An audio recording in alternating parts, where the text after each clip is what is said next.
Sot dua t'i flas një gruaje që nuk ka qenë kurrë vetëm. Një grua që nuk është më vajzë, por nuk ka pushuar së ndëruari. Një grua që ka mbajtur barë, përgjithësi dhimbje dhe ende qëndron në këmbë. Nëse je 50 vjeç, je nën. Je gruaja që ka dhënë më shumë se sa ka marrë. Dije këtë. Lodhja jote nuk është dobësi, është dëshmi, forcë. Çdo rrugë në fytyrën tënde është një histori, çdo dhimbje në trupin tënd është një betejë e fituar. Ti ke qenë shtyllë për të tjerë kur askush nuk e dinte sa e rënd ishte pesha që ti mbaje.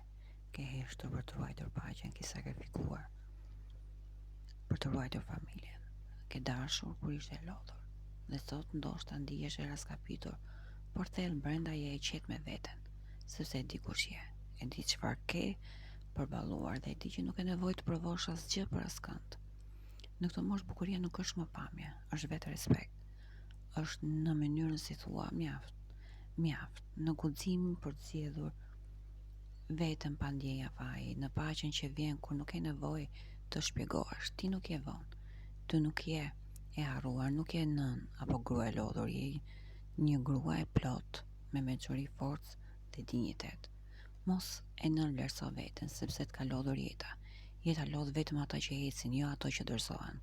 Sot ndalo për një moment, merr frym dhe thuaj, ja dola, shiko përpara dhe thuaj, tani është rradha ime, sepse ti meriton qetësi, meriton respekt, dashuri, sidomos nga vetja jote. Dhe mos harro këtë, një grua që respekton veten është e bukur në çdo moshë, në çdo vend ku ajo jeton, i jep jeshi. Kjo është një grua 50 vjeçare që çdo moshë, çdo mit, çdo sfidë ajo e kalon.